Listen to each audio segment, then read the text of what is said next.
Hello everyone, this is Ashok here और आज हम भारत के आइलैंड्स के बारे में पढ़ने जा रहे हैं। सबसे पहले हम तट के बारे में देख लेते हैं। भारत के गुजरात के तट को हम कहते हैं काठियावाड़ कोस्ट, और गोवा और मुंबई के कोस्ट को कहते हैं कोंकण कोस्ट, कर्नाटक के कोस्ट को कन्नड़ कोस्ट और केरला वाले कोस्ट को मालाबार कोस्ट। इसी प्रकार से तमिलनाडु वाले हिस्से में जो तट है इसको हम कहते हैं कोरोमंडल कोस्ट, और आंध्र प्रदेश और उड़ीसा वाले जो कोस्ट है इसको हम कहते हैं नॉर्थ सरकार कोस्ट, और सबसे उत्तर के अंदर जो कोस्ट है उसको हम कहते हैं उत्कल कोस्ट। अब देखिएगा कुछ झीलें हमारी जो तटीय इलाकों पर प्रसिद्ध है। उड़ीसा के अंदर सबसे बड़ी नदी है महानदी, और महानदी के ऊपर सबसे बड़ा विश्व का जो डैम बना हुआ लंबा 4801 मीटर, हीराकुंड डैम। यहां पर चिल्का लेक है इसके तट के किनारे। चिल्का लेक भारत की सबसे बड़ी खारे पानी की झील है, नेचुरल खारे पानी की झील है।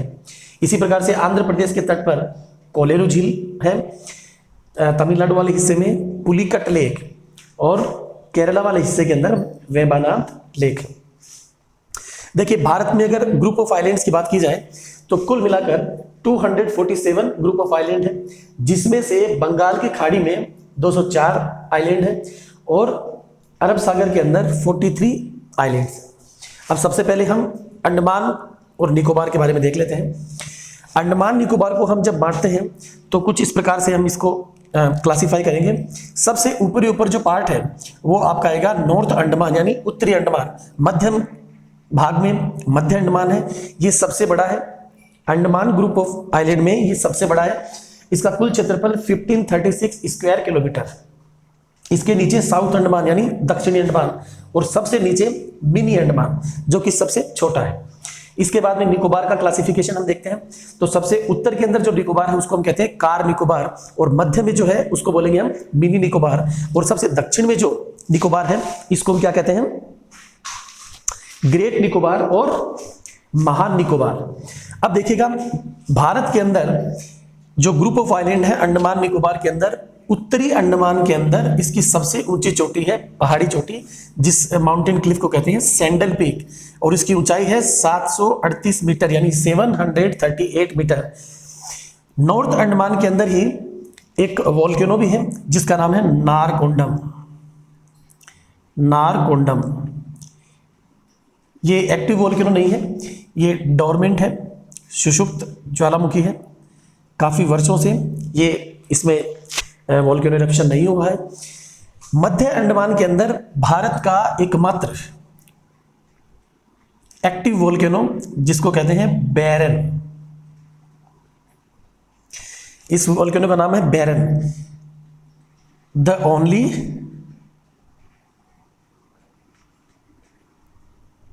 Active volcano.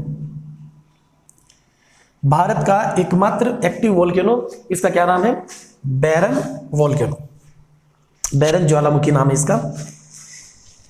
साउथ अंडमान यानी दक्षिणी अंडमान और लघु अंडमान के बीच में एक पास है जिसको कहते हैं डंकन पास, ये भी आप ध्यान रखिएगा। अंडमान और निकोबार को अलग करने वाला जो चैनल है उसका नाम है 10 डिग्री चैनल। अब ये 10 डिग्री चैनल कैसे हुआ इसको थोड़ा सा समझ लीजिए। देखिए, जब ग्लोब में हमारी स्थिति है तो इक्वेटर ये 0 डिग्री है, और नॉर्थ साइड में 23 डिग्री एंड हाफ यानी ट्रॉपिक ऑफ कैंसर, ये हमारे भारत को 2 भागों में बांटती है। तो 0 से जैसे आप ऊपर बढ़ेंगे तो 0 के बाद में फिर 1, 2, 3, 4 इसी तरीके से, तो 1 degree channel, 2 degree channel, 3 degree channel. तो हमारा 10 डिग्री चैनल जो आता बनता है यानी 0 से ऊपर, वो आपके अंडमान और निकोबार दोनों को अलग करता है। अंडमान निकोबार की कैपिटल सिटी है पोर्ट ब्लेयर।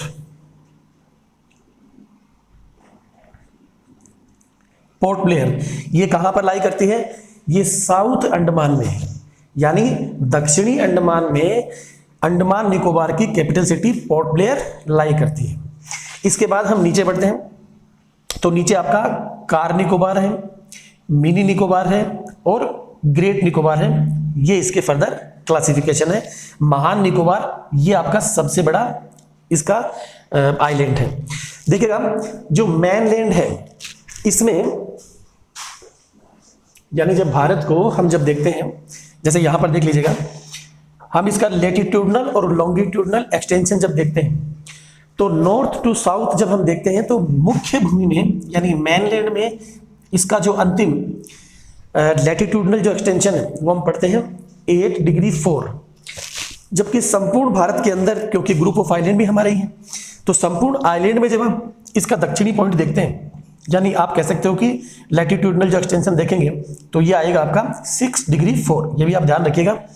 मुख्य भूमि में 8 डिग्री 4, जबकि इंक्लूडिंग ग्रुप ऑफ आइलैंड संपूर्ण भारत के अंदर तो ये 6 डिग्री 4 आपका आता है। ग्रेट निकोबार का पार्ट, यहीं पर आपका भारत का सबसे दक्षिणी पॉइंट, जिसको हम कहते हैं इंदिरा पॉइंट, इंदिरा पॉइंट, इसको पिगमिलियन पॉइंट भी कहते हैं, पिगमिलियन पॉइंट, ये भी आपका यहीं पर है। हालांकि 2004 के अंदर सबमर्ज हो गया था और तब से पानी में डूब गया है। यहां पर जारवा और शवेन ऐसी प्रकार की ट्राइबल्स रहती हैं जो आज भी अपने उसी प्रिमिटिव अंदाज में रहती हैं। तो यहाँ पर जनरली लोग बाग जो है वो नहीं जाते हैं घूमने के लिए, क्योंकि ये थोड़े से आदिम प्रकार के लोग हैं, हिंसक होते हैं। बाहरी अगर कोई भी इंटरफेरेंस इनको दिखता है तो ये, क्योंकि पुराने तौर तरीके से रहते हैं, उसी तरीके से कपड़े पहनते हैं, उसी तरीके से खाते हैं। आप कई मूवीज में देखते होंगे सफ़ेद सफ़ेद लगा के ऐसे पत्ते वत्ते और वो लगा कर, तो गलती से अगर पहुंच गए तो आप समझ लीजिए एक लकड़ी होगी और उसके ऊपर एक तरफ आपके हाथ बंधे होंगे, एक तरफ पाँव बंधे होंगे और नीचे आग जलाई होगी और ये आकर जश्न मनाएंगे हुर हुर करके। तो यहाँ जाने से आप बचें, आइलैंड घूमिए, पानी का मजा लीजिए और वापस अपने घर चले जाइए। तो भारत का सबसे सुदूर दक्षिण जो पॉइंट है उसका नाम है इंदिरा पॉइंट या फिर पिगमिलियन पॉइंट, और भारत का सबसे जो उत्तरी हिस्सा है, पॉइंट की बात कर रहे हैं, उसको बोलते हैं इंदिरा कोल, जो कि आपका कश्मीर के अंदर है। तो ये आपका अंडमान निकोबार की बात हुई। अब हम देखेंगे कि निकोबार के बाद आप देखते हैं इंडोनेशिया। इंडोनेशिया का एक पार्ट आता है जिसका नाम है सुमात्रा। मौर्यन टाइम पर ये भी हमारे हिस्से थे। भारत ने कभी भी किसी दूसरी जगह पर अपना अधिकार क्षेत्र नहीं बनाया, बल्कि उनको कोऑपरेट किया है। तो ये जावा हो, सुमात्रा हो, बाली हो, वियतनाम हो, इनसे हमारे एंशिएंट टाइम से काफ़ी बड़े अच्छे रिश्ते रहे हैं। तो सुमात्रा को निकोबार से अलग करने वाला जो चैनल है इसको बोलते हैं ग्रेट चैनल। ठीक है, यानी भारत के इस हिस्से को और अलग करने वाला जो आपका चैनल है इसको कहते हैं ग्रेट चैनल। अब आपसे कई बार एग्जाम्स में पूछ लिया जाता है ग्रेट चैनल किन किन हिस्सों को अलग करता है, तो निकोबार को, यानी ग्रेट निकोबार को सुमात्रा से ये भाग अलग करता है, ये चैनल ग्रेट चैनल। तो हमने देखिए यहाँ पर 2 चैनल पढ़े हैं। एक 10 डिग्री चैनल, ये किस किस को अलग कर रहा है, मिनी अंडमान को कार निकोबार से, और ग्रेट चैनल किसको अलग कर रहा है, सुमात्रा को निकोबार से। भारत में जो सबसे उत्तरी जो द्वीप है उसका नाम है लैंडफोर्ड, यानी भारत का सबसे मोस्ट नॉर्दर्न जो आइलैंड है उसको बोलते हैं लैंडफॉल आइलैंड। ये 83 स्क्वायर किलोमीटर में फैला हुआ है। इससे ऊपर जो द्वीप है उसको बोलते हैं कोको आइलैंड। कोको आइलैंड, देखिए कोको जो आइलैंड है वो नाम से आप समझ पा रहे होंगे, कोकोनट। हालांकि इन तटीय इलाकों पर, चाहे वो केरला हो या फिर ये अलग अलग आइलैंड हो, यहाँ पर भी नारियल की खेती खूब अच्छी होती है लेकिन कोको आइलैंड पर स्पेशली इसका जबरदस्त प्रोडक्शन होता है। और जैसा कि बार बार हम सुनते हैं कि जो जवाहरलाल नेहरू है वो इसके लिए जिम्मेदार माने जाते हैं कि इन्होंने म्यांमार, जिसका नाम पहले बर्मा, उससे पहले ब्रह्मदेश, उसको ये दे दिया था। तो और कई जगह पर हिस्टोरियन ये भी मानते हैं कि अंग्रेजों ने जब भारत को अपनी कॉलोनी बनाया था तो इन आइलैंड्स पर भी उनका ही अधिकार था। अब इस जगह पर खाना पीना, सब्जियां, फल फ्रूट वगैरह जो है उत्पादन करने के लिए इन्होंने बांग्लादेश के किसी बहुत रईस व्यक्ति को इस द्वीप को लीज पर दे दिया था, और तब से ही ये बांग्लादेश म्यांमार के अधिकार क्षेत्र में आता है। तो कोको आइलैंड जो है, कोको आइलैंड वर्तमान में ये आपका म्यांमार के हिस्से में आता है, और भारत से उत्तरी जो अंडमान है यानी नॉर्थ अंडमान को कोको आइलैंड से अलग करने वाला जो चैनल है उसको हम क्या बोलते हैं, कोको चैनल कहते हैं। इस चैनल का क्या नाम है, कोको चैनल। यानी आपको पूछेगा कि कोको चैनल किस किस को अलग करता है, तो नॉर्थ अंडमान को म्यांमार से अलग करने वाला, यानी जो कोको आइलैंड है या फिर म्यांमार है उससे अलग करने वाला जो चैनल है उसको हम क्या कहते हैं, कोको चैनल। तो देखिएगा यहां पर हमने 3 चैनल देखे हैं। ग्रेट निकोबार को सुमात्रा से अलग करने वाला ग्रेट चैनल, म्यांमार से भारत को या फिर नॉर्थ अंडमान को अलग करने वाला कोको चैनल, और साउथ अंडमान को मिनी अंडमान को और निकोबार को, या फिर यूं भी कह सकते हैं कि अंडमान को निकोबार से अलग करने वाला चैनल वो क्या है, 10 डिग्री चैनल। तो ये अंडमान निकोबार की बातें थी। अब हम भारत के दक्षिणी और पश्चिम हिस्से में चलते हैं। यहां पर देखिएगा काफी सारे आइलैंड हैं, जैसे आलिया बेट, खाड़िया बेट, इसी प्रकार से कैनरे, एलिफेंटा, सालसेट। देखिए सालसेट द्वीप जो है इसके ऊपर ही आपका कौन सा शहर बसा हुआ है, मुंबई। यानी मुंबई को 7 द्वीपों का शहर कहते हैं। Mumbai is the city of 7 group of 7 island. तो 7 द्वीपों का शहर किसको कहा जाएगा, मुंबई को। तो यहां पर ये द्वीप आपने देखे हैं, आलिया बेट, खाड़िया बेट, कैनरे, पेनरे, एलिफेंटा, सालसेट, ये द्वीप है। अब इसके बाद में जो हमारा मुख्य जो आइलैंड है वो आपका अरब सागर के अंदर कौन सा है, वो आपका है लक्षद्वीप। लक्षद्वीप देखिएगा, इसको अपन थोड़ा सा इधर देखते हैं। लक्षद्वीप, लक्षद्वीप को पहले लक्काद्वीप या फिर अमीन द्वीप या मिनिकोई के नाम से जानते थे। 1973 से इसको लक्षद्वीप कहने लग गए, जो कि आज हम देखते हैं। लक्षद्वीप की जो कैपिटल सिटी है इसका नाम है कवाराटी। यह भी बहुत बार पूछा जाता है, या फिर आपके मैप के अंदर एग्जाम्स में चाहे 9th हो चाहे 10th हो, स्पेशली इनके अंदर पूछा जाता है कि locate Kavaratti in the Indian political map. तो Kavaratti is the capital city of Lakshadweep, तो आप यहीं पर इसको लगा सकते हैं। अब इसके बाद में हम पढ़ेंगे कि जो लक्षद्वीप है ये किस प्रकार का आइलैंड है। तो देखिएगा लक्षद्वीप जो है आपका ये कोरल आइलैंड, इसको कोरल द्वीप कहते हैं, कोरल द्वीप। अब देखिए कोरल का मतलब होता है मूंगा। मूंगा एक जानवर होता है। कोरल जो आइलैंड है वो उसके अलग अलग प्रकार हैं, जैसे अटोल रीफ होता है, फ्रिंजिंग रीफ होता है, इसी प्रकार से ग्रेट बैरियर रीफ होता है। तो सबसे पहले आइए हम समझते हैं कि किस प्रकार से ये रीफ बनती है। रीफ का मतलब होता है चट्टान। देखिए कोरल जो ये माइक्रोस्कोपिक जो ऑर्गेनिज्म है ये क्या करते हैं कि लगातार सेक्रेट करते हैं कैल्शियम कार्बोनेट, और जब ये मर जाते हैं तो कैल्शियम कार्बोनेट और इनका जो स्केलेटन है वो वहीं पर जम जाता है। और ये जो माइक्रोस्कोपिक जो ऑर्गेनिज्म है ये कॉलोनी के रूप में रहते हैं, यानी बहुत बड़ी तादाद में वहां पर ये रहते हैं। और किस जगह पर पाए जाते हैं, ये शैलो वाटर के अंदर, मड फ्री वाटर के अंदर, और जहां पर वार्म वाटर हो, थोड़ा पानी गुनगुना हो, उस जगह पर ये ज्यादा रहते हैं।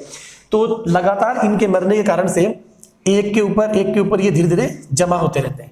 इस प्रकार से ये कोरल रीफ बन जाती है। इस प्रकार की जो रीफ है उसको हम कहते हैं, इस प्रकार की जो रीफ है ये ऐसे बनती है, इसको हम कहते हैं अटोल रीफ। अटोल रीफ यानी हिंदी में इसको कहते हैं प्रवाल भित्ति। आपका जो लक्षद्वीप जो ग्रुप ऑफ आइलैंड है, ये इसी तरीके से बना हुआ एक कोरल रीफ का प्रकार है। देखिए 3 अलग अलग और प्रकार हैं। जैसे हम देखें कि ये तो अटोल रीफ हो गया, इसी प्रकार से एक होता है फ्रिंजिंग। फ्रिंजिंग ये सबसे इसमें सामान्य प्रकार का रीफ है। इसमें लगातार शैलो वाटर के अंदर, छिछले वाटर के अंदर ये जानवर जमा होते रहते हैं और इससे एक इस तरीके की डिजाइन, और ये शोर इलाके में होते हैं, यानी किनारे की तरफ ये इस प्रकार की जो फ्रिंजिंग जो रीफ है वो पाई जाती है। अटोल रीफ के अंदर सिस्टम ये होता है कि रिंग शेप में होती है, यानी गोलाकार आकृति में ये होती है, जैसा कि हमारा लक्षद्वीप वाली आकृति स्ट्रक्चर है। और तीसरा प्रकार जो होता है उसको हम कहते हैं बैरियर रीफ। बैरियर रीफ, थोड़ा सा बैरियर रीफ को भी समझ लेते हैं। बैरियर रीफ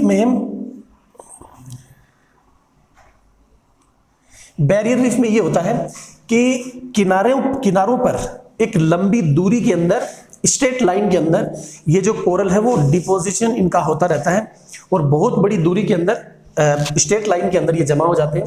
इसको बोलते हैं बैरियर रीफ। विश्व के अंदर सबसे बड़ी जो बैरियर रीफ है वो ऑस्ट्रेलिया की मानी जाती है। ऑस्ट्रेलिया का एक शहर है जिसका नाम है क्वींसलैंड। इस क्वींसलैंड के तट वाला जो इलाका है, यहां पर इस तरीके से लंबाई में, इस तरीके से ये इसका डिपोजिशन है, जो कि कोरल सी के अंदर। तो ये विश्व की सबसे बड़ी ग्रेट बैरियर रीफ है ऑस्ट्रेलिया की, जो कि ऑस्ट्रेलिया में पाई जाती है, जो कि लंबी होती है, स्ट्रेट लाइन के अंदर होती है। तो हमने 3 प्रकार के ये जो कोरल रीफ इसको देखा, एक आपका अटोल रीफ, एक आपका फ्रिंजिंग रीफ, और एक आपका ग्रेट बैरियर रीफ। तो हमारा वाला जो वो कौन से प्रकार का है, हमारे वाला अटोल रीफ है, जो कि रिंग शेप लिए हुए होता है। ठीक है, अब देखिएगा लक्षद्वीप के भी कुछ पार्ट है। जैसे लक्षद्वीप आ गया, लक्षद्वीप से नीचे फिर मिनिकॉय, और मिनिकॉय से नीचे फिर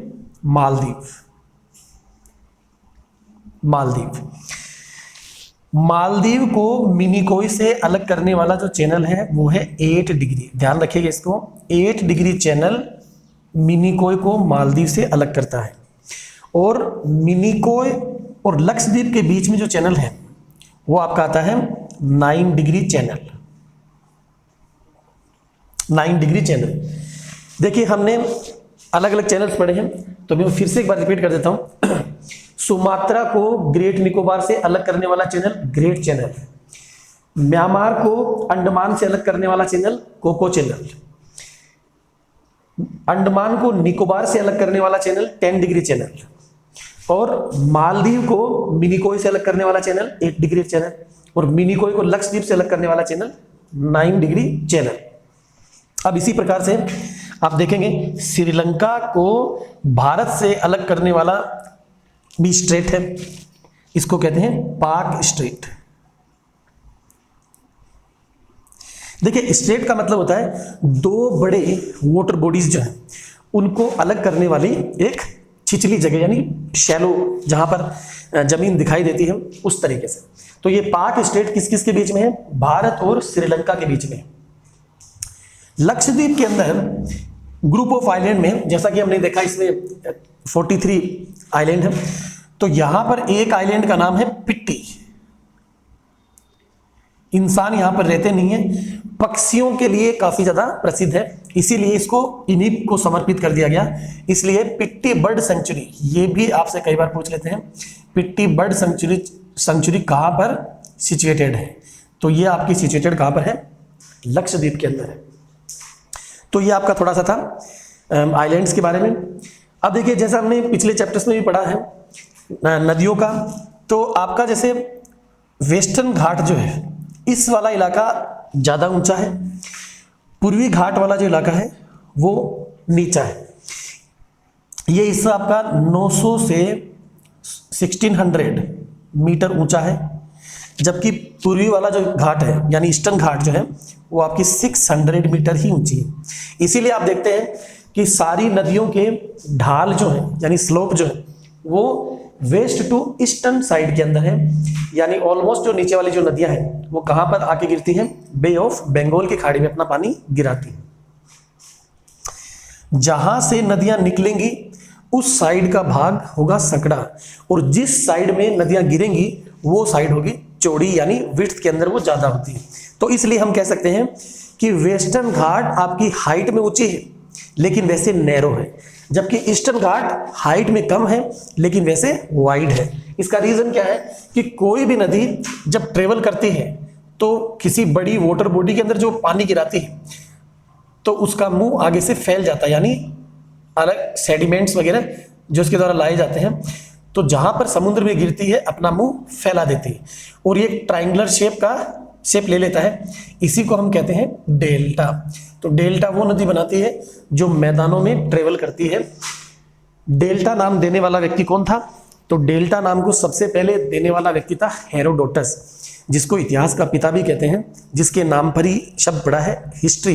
इन्होंने नाइल रिवर जो है, जो कि विक्टोरिया लेक से निकलती है, जो कि जिसको कि नील नदी को का वरदान किसको कहते हैं? मिस्र को। तो मिस्र के लिए नाइल रिवर काफी इंपॉर्टेंट है, विश्व की सबसे लंबी नदी है। इसके डेल्टा को देखकर, यानी जो जब किसी बड़ी वाटर बॉडी के अंदर जब वो पानी गिरा नाइल रिवर का, इस बेसिन को देखकर उस हेरोडोटस ने ये नाम दिया था डेल्टा। तो ये आपके दक्षिण का कुल भाग था। उड़ीसा के अंदर यहां पर आपका एक द्वीप भी है और जिसका नाम है व्हीलर द्वीप, व्हीलर आइलैंड। वर्तमान में इसको नाम दे दिया गया है APJ कलाम आइलैंड। इसी प्रकार से तमिलनाडु और आंध्र प्रदेश की सीमा पर भी एक द्वीप है जिसको कहते हैं Satish Dhawan space research centre. इसका सारा जो कंट्रोलिंग है वो आंध्र प्रदेश के द्वारा ही होता है, तो आप इसको आंध्र प्रदेश में ही मानकर चलिए। तो ये आपका कुछ चीजें थी। यहाँ पर आपका जैसे रामेश्वरम भी आता है, जो कि भारत का एक बड़ा तीर्थ स्थल है। इसी जगह पर एडम्स पुल भी है, जो कि विश्व का सबसे पुराना मनुष्य के द्वारा बनाया गया पुल है, जिसके साक्ष्य में रामायण से, जो कि भारत का एक बड़ा एपिक है, बड़ी श्रद्धा से लोग इसको पढ़ते हैं, इसको मानते हैं। तो भगवान श्री राम के द्वारा बनाया गया पुल, ये भी आपका श्रीलंका और भारत के बीच में है। तो एक दो बार आप इसको देखिएगा और मिलते हैं अगले वीडियो के अंदर। वीडियो अच्छा लगा तो लाइक कीजिए, शेयर कीजिए। धन्यवाद।